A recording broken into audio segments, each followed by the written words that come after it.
De volta com o Educador em Entrevista, o tema hoje é pediatria, aqui na companhia do Dr. João Carlos Giraldi. Obrigado pela participação com a gente, bom dia. Bom dia, eu que agradeço o convite. Bom, doutor, agosto é um mês de sensibilização a respeito aí da amamentação, mas a gente sabe que isso é um trabalho diário, né? Até pelos índices que nós estamos muito aquém do que deveria ser realizado com a amamentação. Exatamente,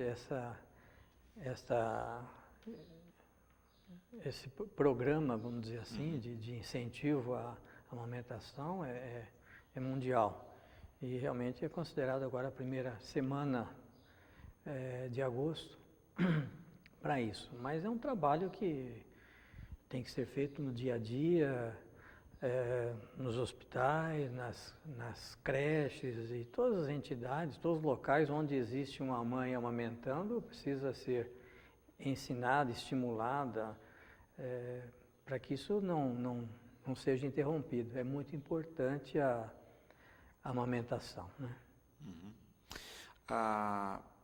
Pensando nessa questão, né, doutor, quais são as causas ou as justificativas que chegam ao consultório de algumas mães que interrompem o processo ou que amamentam menos do que deveria? O que o senhor ouve muito nesse sentido? Existem muitas situações que determinam isso. Uma delas é vontade da própria mãe, né, em querer amamentar. Existem aquelas mães que realmente são desesperadas para amamentar e como aquelas mães que realmente não fazem o mínimo esforço para que isso aconteça. Existem também problemas, é claro que doenças, existem situações físicas, né, situações de trabalho, muitas situações onde dificultam até a amamentação. Eu disse dificulta, mas mesmo assim existem possibilidades para que a gente consiga superar essas dificuldades, né, para amamentar. Então depende muito primeiro da vontade da mãe. Esse é um fator fundamental, né? Desde o nascimento a gente vê mãe que... Eu já ouvi mãe dizendo, olha, não traga meu filho para amamentar que eu não quero. Quer dizer, isso no nascimento. Então você vê, tem casos assim.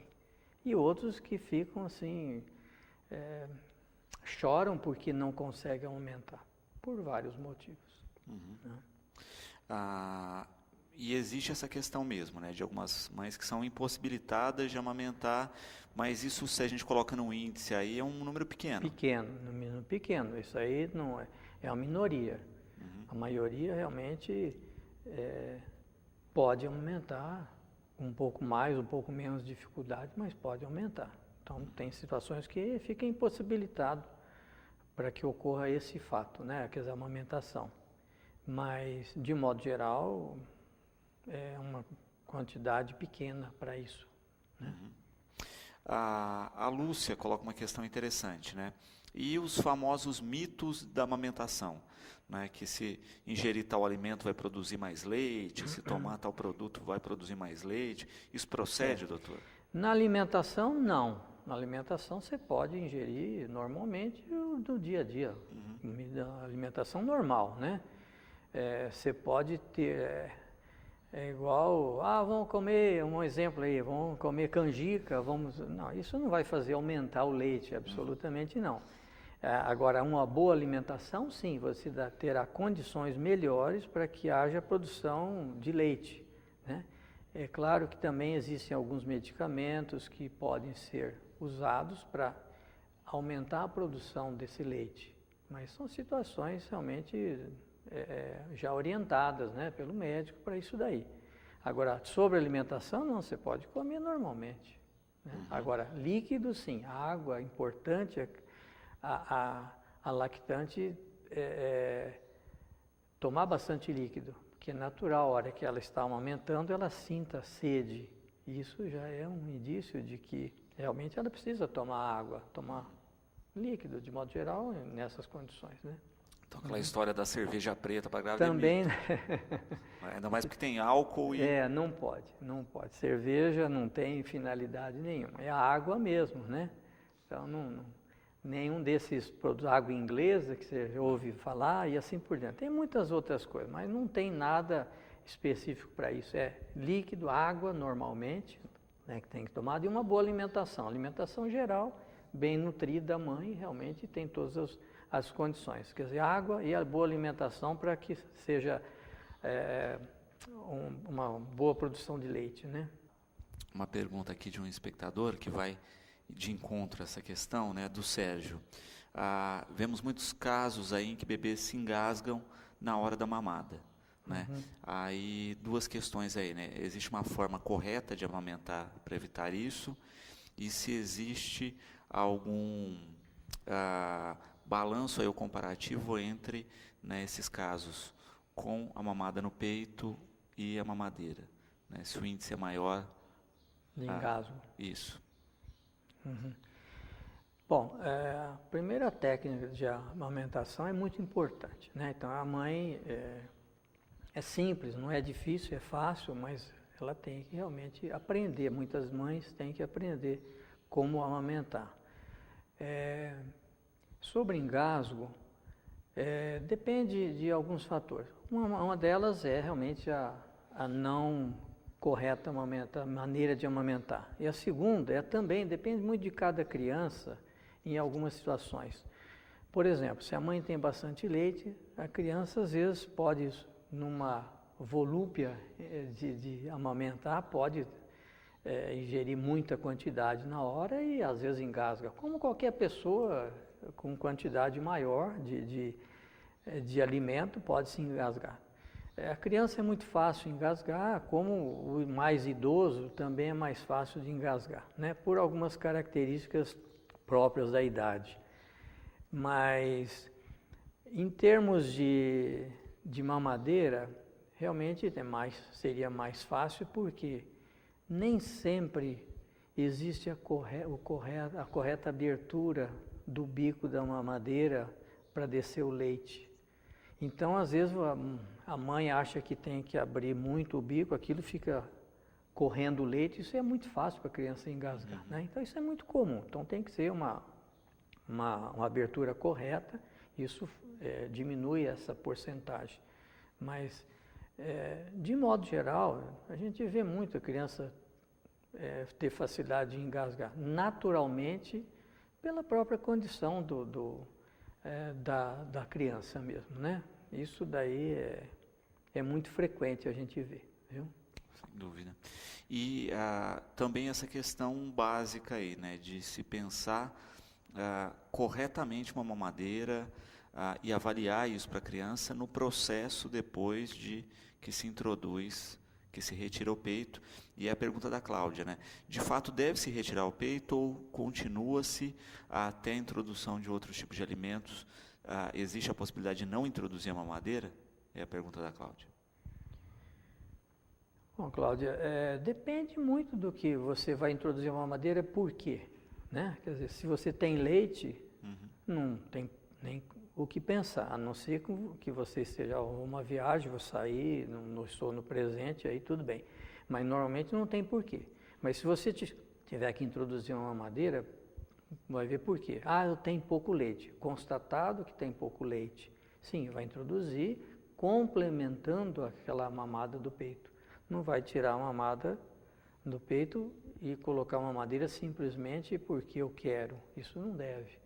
Você deve sempre complementar. Conforme a necessidade, o ganho de peso, o desenvolvimento da criança, isso tudo tem que ser avaliado. Não é simplesmente colocar, inclusive qualquer leite, né? Você tem que ter um leite próprio para aquela idade, com características adequadas para o desenvolvimento daquela criança. Então, o complemento depende muito da sua produção de leite, da sua possibilidade de aumentar naquele horário. É isso que tem que levar em consideração. Mas existe isso naturalmente, nessa transição do peito para o alimento, sem entrar a mamadeira, poderia ser uma meta aí a se pensar tranquilamente. Sim, exatamente. Não tem... a gente vê muito as mães, às vezes, preocupadas porque, eu vou trabalhar a partir de 4 meses, que é o tempo que ela tem direito, né, normalmente.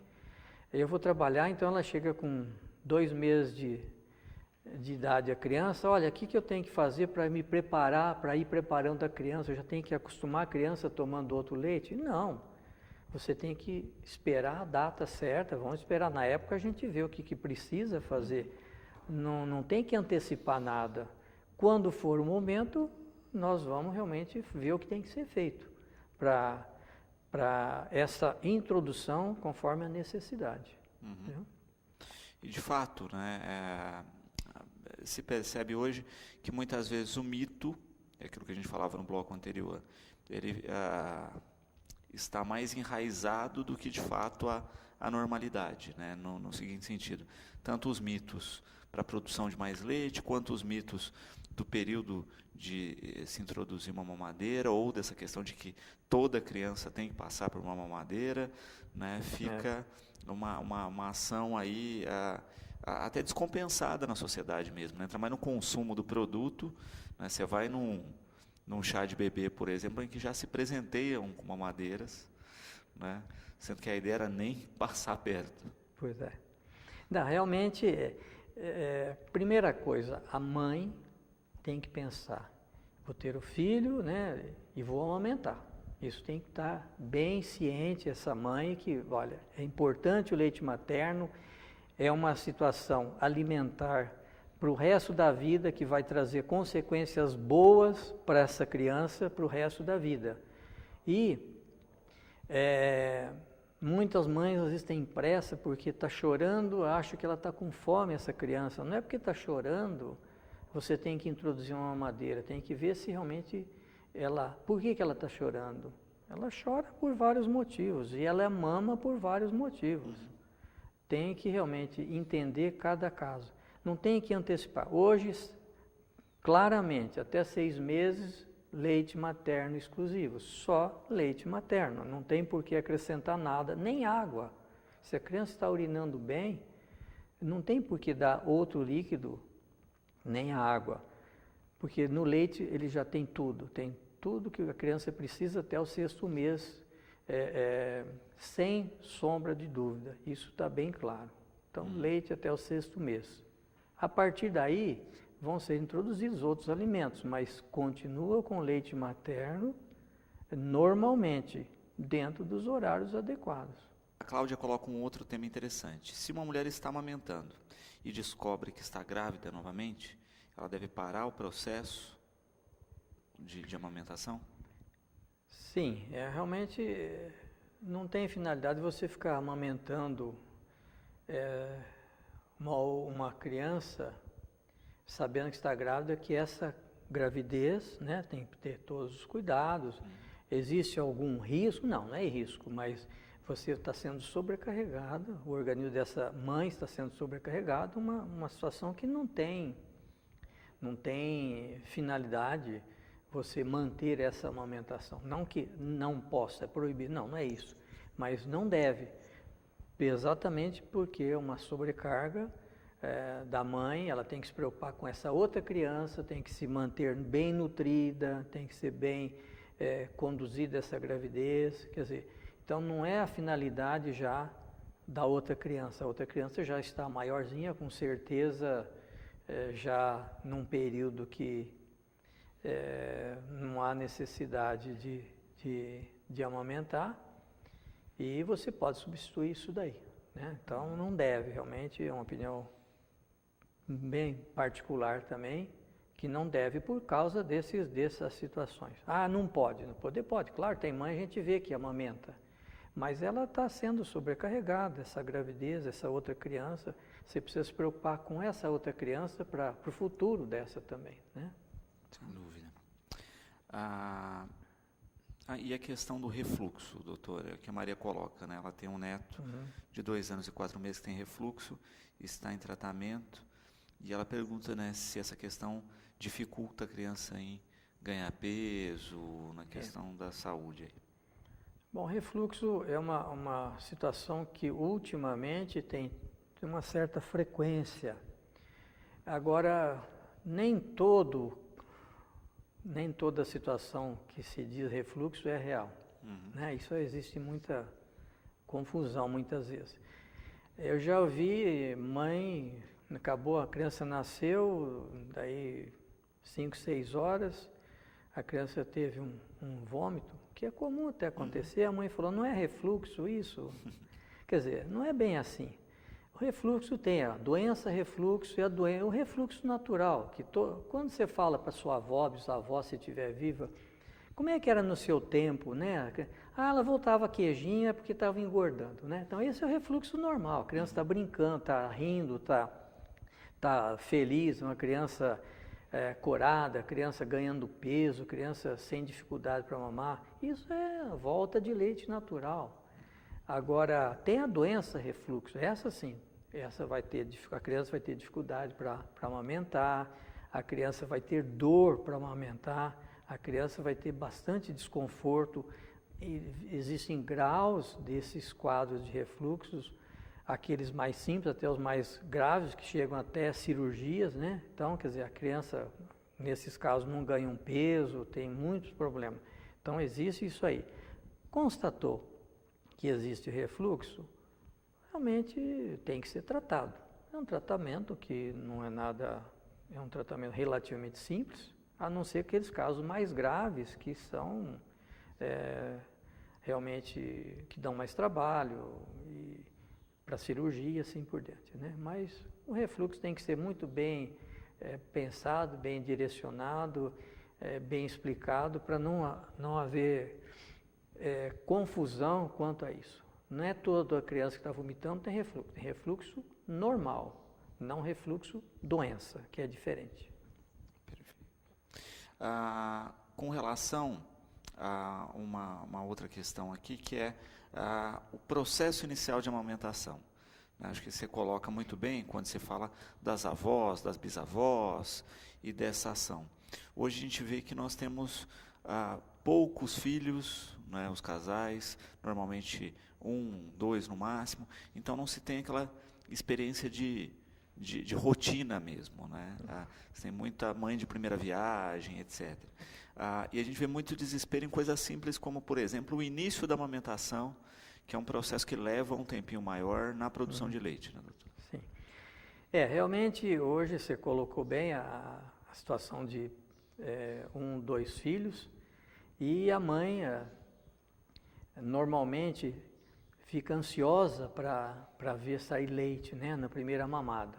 Então isso daí realmente deve ser bem entendido. A mãe ficar tranquila no primeiro dia, segundo dia, a criança às vezes não está um pouco sonolenta, um pouco hipoativa, que a gente chama, sem nenhum problema, mas tem certa dificuldade para amamentar.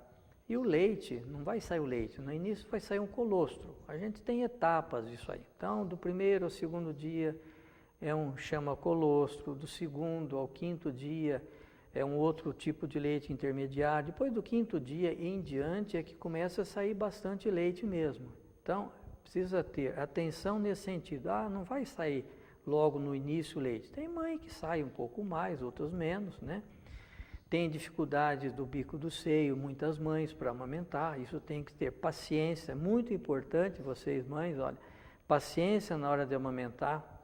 A gente fala sempre quando nasce a criança, vai explicar para a mãe, paciência, dê tempo, calma, isso vai ser resolvido. A criança tem uma reserva natural para suportar isso daí, não precisa no primeiro dia já estar cheia de leite.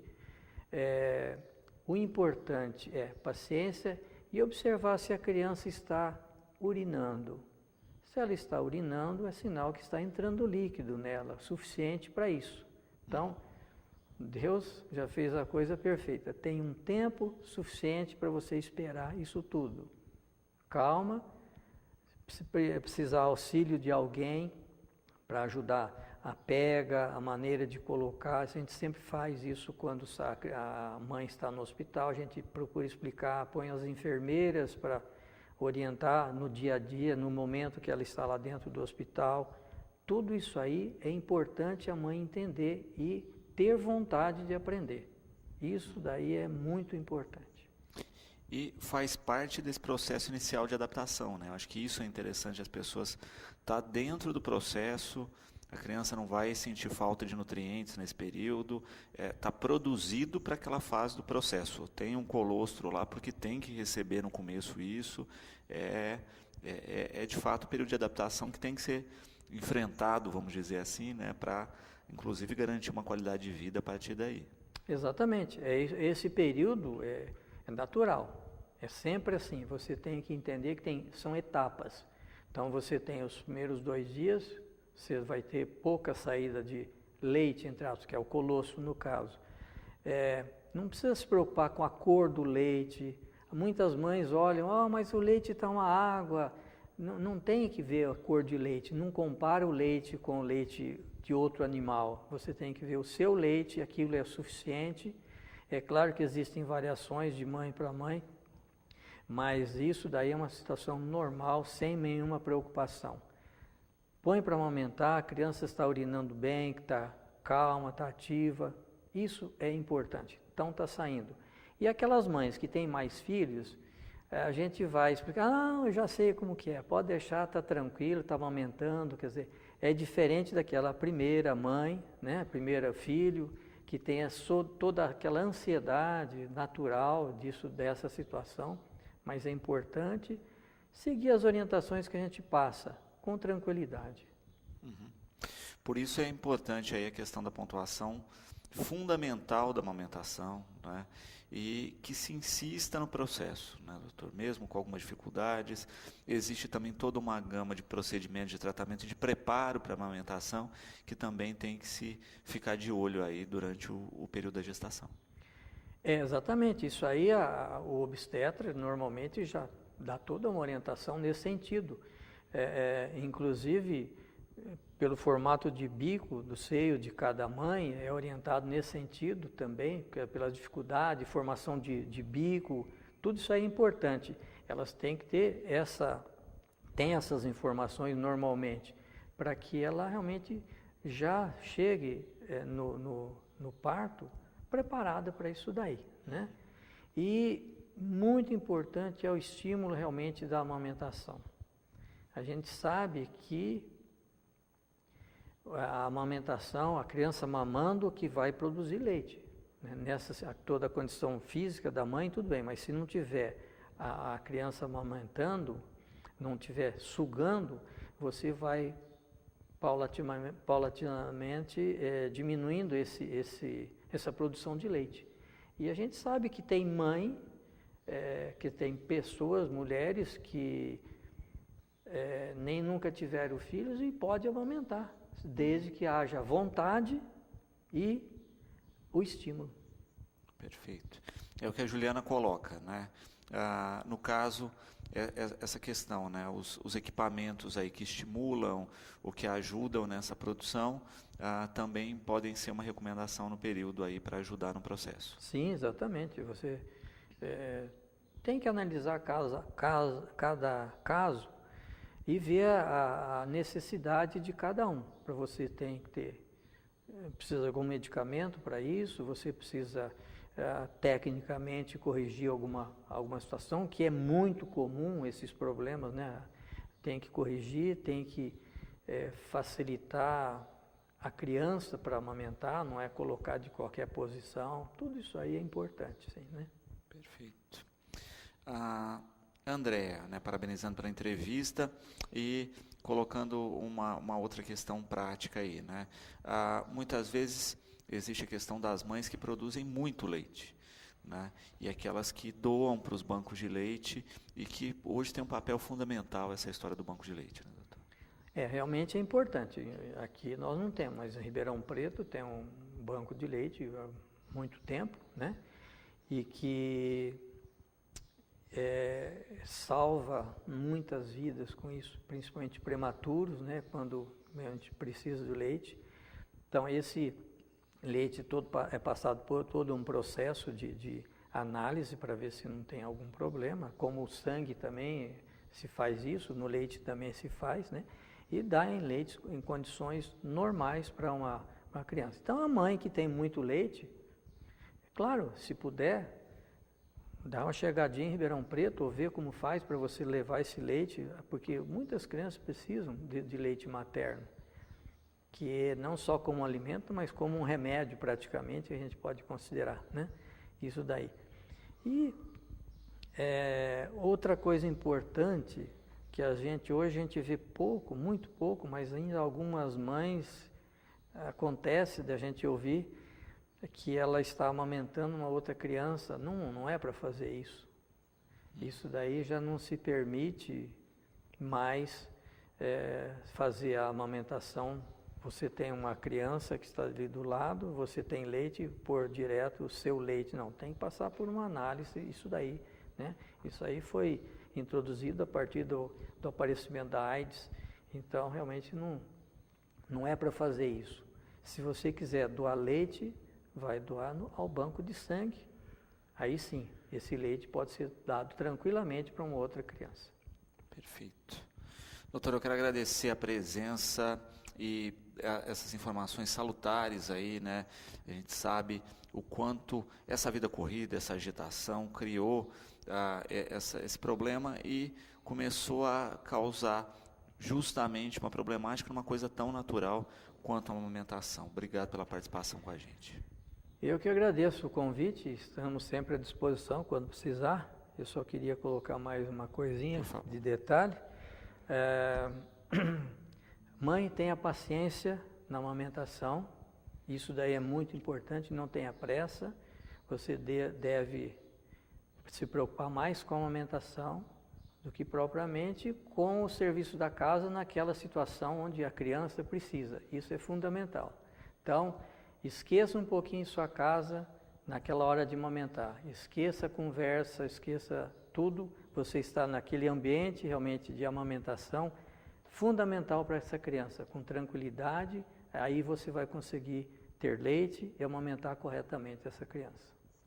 Perfeito. Bom, nós vamos a um rápido intervalo. Na sequência, eu converso com o vereador André, falando um pouquinho dos seus pleitos aí no Legislativo Batataense. Nós voltamos já. De volta com o Educador em Entrevista, aqui na companhia do vereador André. André, obrigado pela participação com a gente. Boa tarde. Boa tarde, Luciano. Boa tarde, telespectadores da Rádio e TV Educadora. Muito prazer novamente aqui com vocês. André, a gente tem visto aí a sua caminhada junto ao Legislativo e também a questão da busca de recursos, de ações para o município. Como é que tem sido esses contatos, essas pontes aí que você tem feito? A gente tem procurado ir bastante, né, em São Paulo, bastante procurar nossos deputados. Fomos a Brasília pela primeira vez também.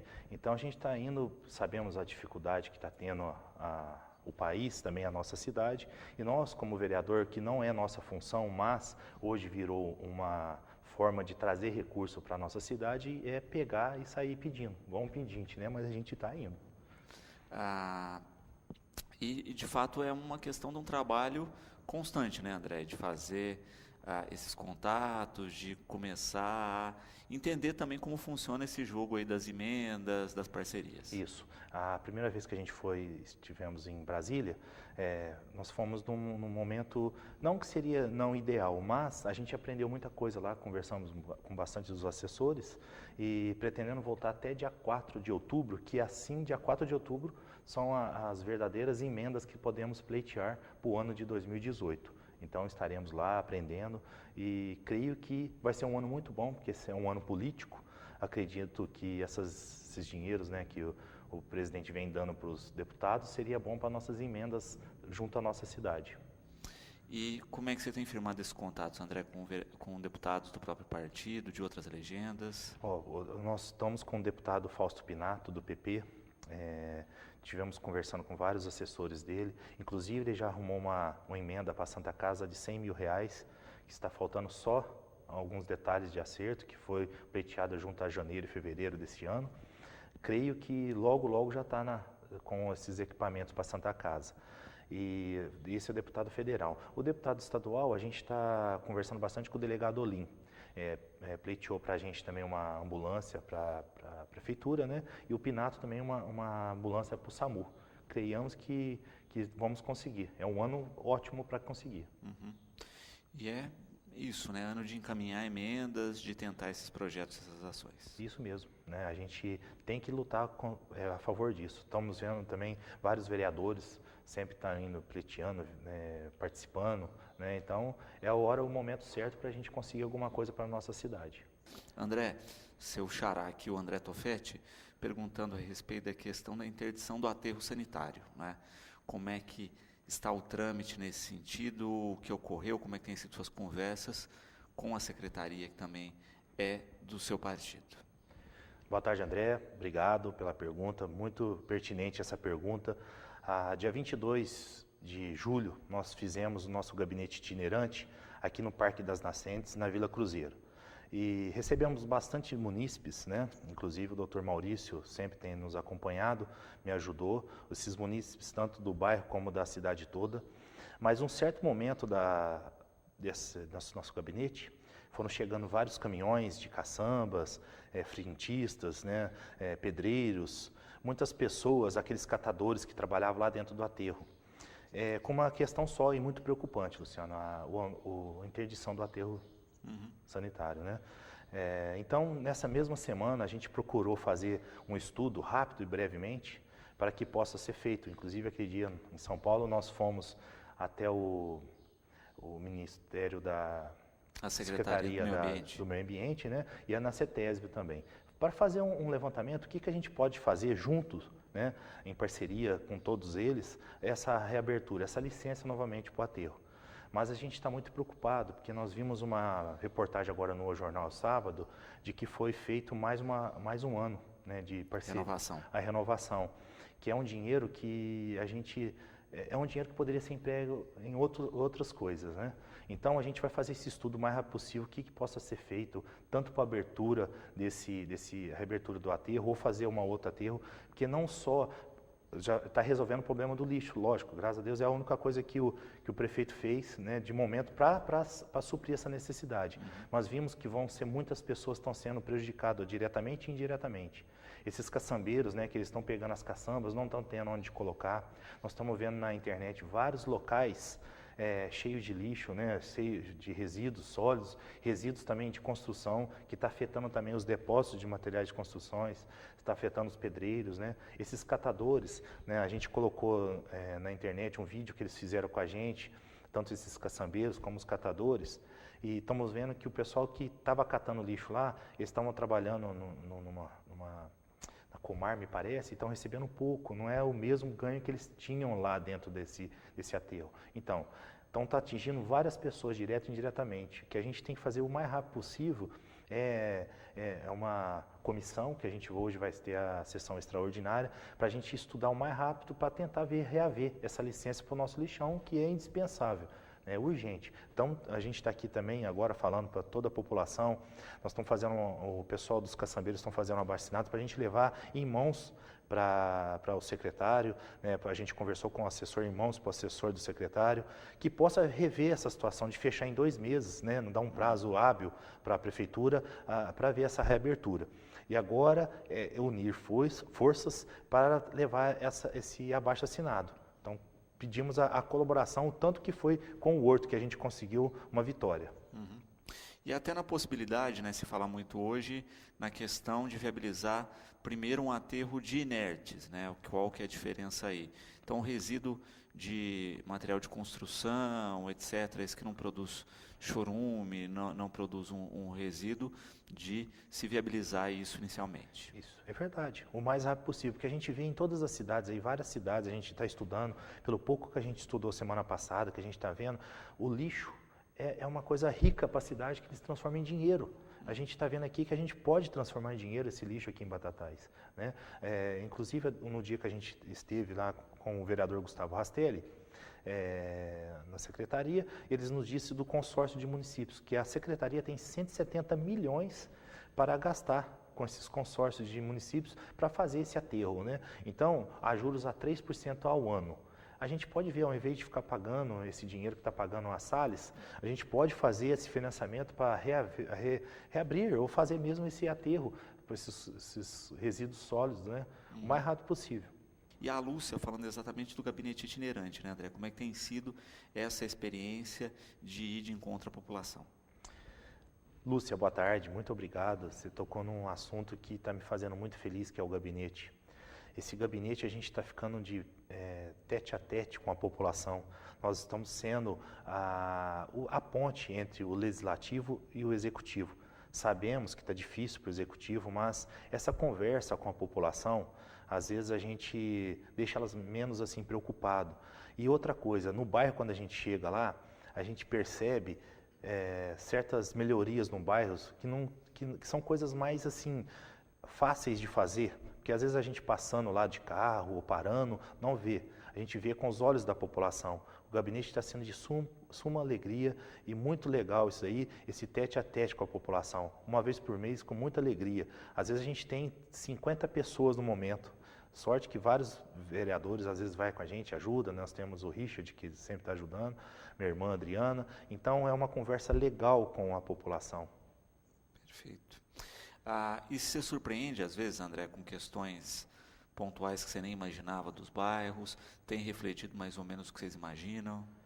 Não, eu me surpreendo, porque são coisas tão inteligentes da população, coisas tão legais, que pode ser feito através de pequenos detalhes, né? A gente tem passado em formas de requerimento, em formas de indicações ao poder competente, então temos respostas, muitas coisas estão sendo feitas da medida do possível que pode ser feito, mas a população assim é muito inteligente. A gente presta atenção, fala assim, a gente hoje tem sessão da Câmara, né? E quase ninguém está lá, tal, mas a população está acompanhando a gente, o nosso trabalho. Tanto que chega no gabinete itinerante, ela chega e fala, ouvi isso e aquilo, pode ser feito isso, pode ser feito aquilo. Tão bem quanto o aterro sanitário, né? A gente percebeu que teve essa procura desses caçambeiros, né? Desses catadores, né? E eles mesmos falaram assim, você já viu quanto que está sendo a tonelada? Então, a gente teve um requerimento da vereadora Andresa Furini, dia 27 de abril, perguntando qual que era o valor da tonelada. E nós tivemos a resposta em maio, ela teve a resposta em maio.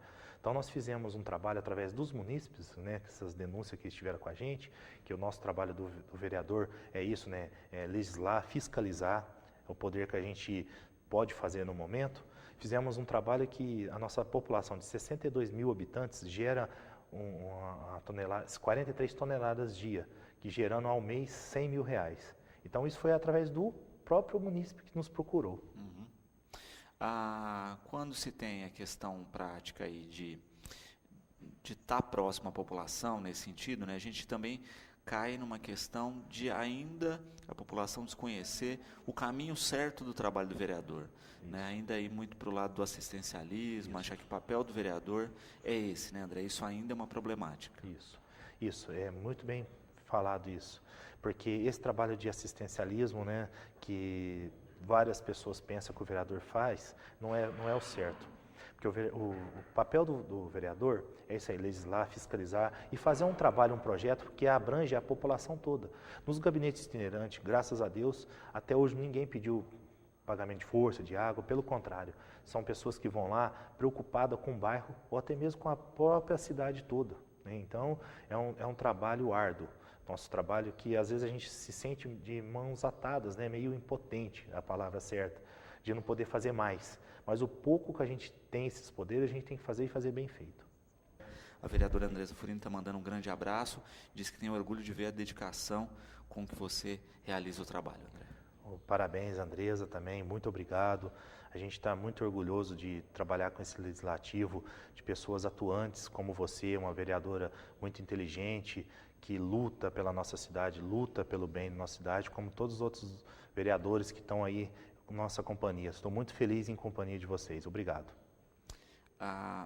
Pensando na rotina da Câmara, né, André? A Elaine colocando aqui, o Legislativo te surpreendeu de algum modo nesse sentido? Era bem o que você imaginava ou tem muita coisa diferente, André? Bom, a política, eu sempre fui apaixonado pela política, né? Trabalhando com o Pedrinho Bianco há longos anos, a nossa vida, politicamente falando, é uma política. Então, eu esperava, assim, um legislativo bem mais, assim, que a gente poderia fazer mais pela população. A gente fica muita ansiedade, essa mal do século que é a ansiedade. Até estou lendo um livro, né, do Augusto Cury. Então, que a gente quer resolver do dia para a noite. o legislativo não, é bem mais assim de mãos amarradas, né? Mas nós podemos juntos, devagar e sempre ajudar a população. Mas eu estou muito feliz com o legislativo, estou muito feliz dessa vida pública, estou muito feliz em poder ajudar e colaborar com essa população nossa, que é uma população bem maravilhosa, ao mesmo tempo sofrida, né? Que estão falta de empregos, falta de, às vezes, o que comer, que a gente possa reverter essa situação o mais rápido possível e juntos trazer uma melhorias, né, para a nossa cidade. Perfeito. E, de fato, né, tem uma questão prática aí que é isso, né? Muitas vezes as coisas não são da maneira que a gente imagina e não são na velocidade que a gente imagina, né? Eu acho que essa história de bater porta a porta nas secretarias, conversar com os deputados, a gente vê o quanto a burocracia impede ou demore para que as coisas aconteçam. É verdade, né? Até nós tivemos aquele dia na Secretaria da Cultura, parabéns também pelo trabalho que você tem feito aí perante a pasta.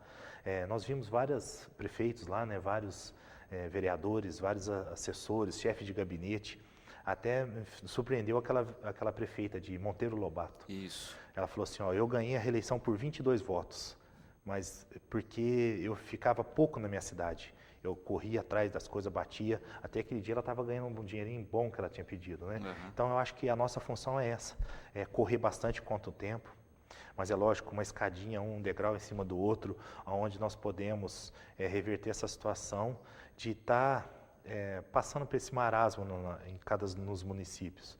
É uma coisa morosa, mas não é um impossível que nós podemos resolver. Perfeito. E, de fato, é uma questão de rotina, né, André? Quanto mais se insiste, quanto mais se bate na porta, mais se leva o nome da cidade, a água mole em pedra dura mesmo. Tanto bate até que fura. Então a gente percebe que é a mesma coisa aquela história da banda passar, não podemos deixar a banda passar, não é verdade? Eu contei essa história esse dia para trás, a banda passou e nós perdemos ela.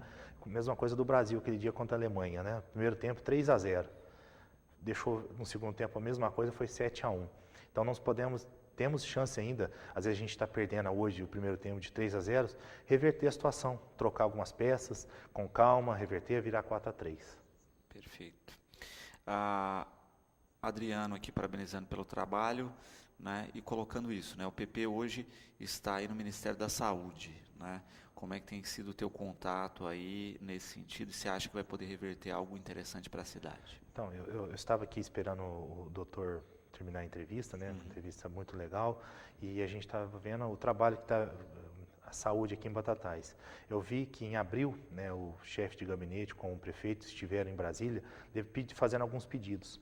E eu estive há 60 dias atrás também reforçando esses pedidos lá junto ao Ministério da Saúde em Brasília.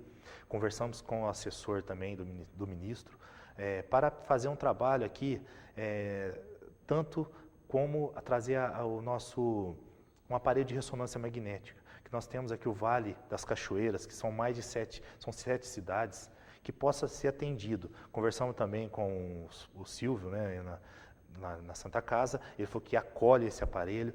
A gente fez o pedido, arrisca, né, vamos arriscar, vamos pedir. Quem saiba a gente consiga isso. Sabemos que cada consulta para o município de ressonância custa R$350, fora a deslocação para Ribeirão Preto. Podemos ser uma sede, sim, desse aparelho de ressonância magnética. Podemos sonhar, quem sabe? Eles podem trazer esse aparelho para nós, aqui junto à Santa Casa, e atender esse Vale das Cachoeiras, tão sonhado em nossa cidade. Sem dúvida. Pensando nessa questão da saúde junto ao Ministério, né, de ter o PP lá dentro desse momento, é uma porta que se abre, né, André, que tem que se aproveitar, mas a gente sabe disso que não é só a legenda, não é só o partido, não é só o contato, tem toda uma série de coisas, porque você tem também todas as cidades do Brasil batendo na porta lá do Ministério. É verdade. Então a gente quando levou esse pedido do aparelho, nós fizemos um trabalho junto com o assessor meu, né, o Richard, para levar esse trabalho bem mastigado, para ser viável para eles também, que às vezes é um modo de economizar na frente. Então, e sendo do meu partido, sendo que hoje é uma base aliada do governo, nós podemos ser beneficiados com certas coisas, nós podemos fazer isso, porque amanhã depois a gente não pode estar na base do governo. Então, aproveitando esse que é um ano político, né, praticamente está há 1 ano e 2 meses da próxima eleição, nós podemos viabilizar, pedir, né, insistir. Dia 4 de outubro estaremos lá novamente em Brasília para respaldar, para reforçar esses pedidos que fizemos há 2 meses atrás. Quem sabe o sim ou não, 2 palavras tem, o sim ou não. O não nós já temos, né? Então quem sabe o sim a gente pode viabilizar. Bom, hoje nós teremos a sessão extra, né, para terminar a pauta da última sessão aí, né, André, do trabalho dos vereadores que a população pode acompanhar a partir das 14 horas. Isso, aproveitamos, né, vai ser ao vivo pelo nosso site da Câmara, tá certo? Contamos com vocês lá também presente. Hoje a gente vai ter que fazer aquela comissão, tanto viável, que é do CATU sanitário, né, que a gente está com essa preocupação com esse dinheiro, que nós não podemos brincar com dinheiro público sendo pelo ralo. Então a gente tem que ver o que a gente pode fazer e viável. Hoje nós temos a sessão com assuntos bem legais, bem discutidos, que pode ser benefício para a nossa população e a nossa querida cidade. Perfeito. Também com relação ao trabalho aqui, o Gilberto parabenizando, em especial o gabinete itinerante aí, que tem propiciado um trabalho direto junto à população, e pergunta se tem uma agenda do gabinete das próximas edições, como é que está isso? Isso, Gilberto, boa tarde, muito obrigado. Essa agenda, graças a Deus, a gente queria fazer todos os sábados, mas como nós sabemos que a demanda é muito grande, nós estamos fazendo 1 por mês. Começamos a fazer 2 por mês, em janeiro e fevereiro, mas vimos que é inviável, então, porque é igual a gente está conversando, passos lentos, né? Então, dia 19 agora, nós estaremos na pracinha, né, da Nossa Senhora Aparecida, na Vila Lídia, e o próximo do mês que vem, no Jardim São Carlos. Conto com você lá, viu? Independente que seja lá na Vila Lídia ou lá no Jardim São Carlos, você pode ir lá, sentar com a gente, tem um cafezinho, tem uma água, sempre tem acompanhando com os outros vereadores. Agradecer ao doutor Maurício que sempre está comigo também. E fica aqui um convite, tanto para a população, né, dia 19 agora, como os outros vereadores também, ou algum secretário também da prefeitura que esteja lá também, pode receber a prefeitura, estaremos de portas abertas lá. Perfeito. E vale relembrar essa questão, né? Não é necessariamente porque está em um bairro que você está só ouvindo as pessoas daquele bairro. Não, pelo contrário. Sempre já tem gente esperando, às vezes, outros bairros lá. Né? Porque sabemos que o bairro mesmo ali vai mais tarde, mas 8 horas às vezes já tem de outros bairros.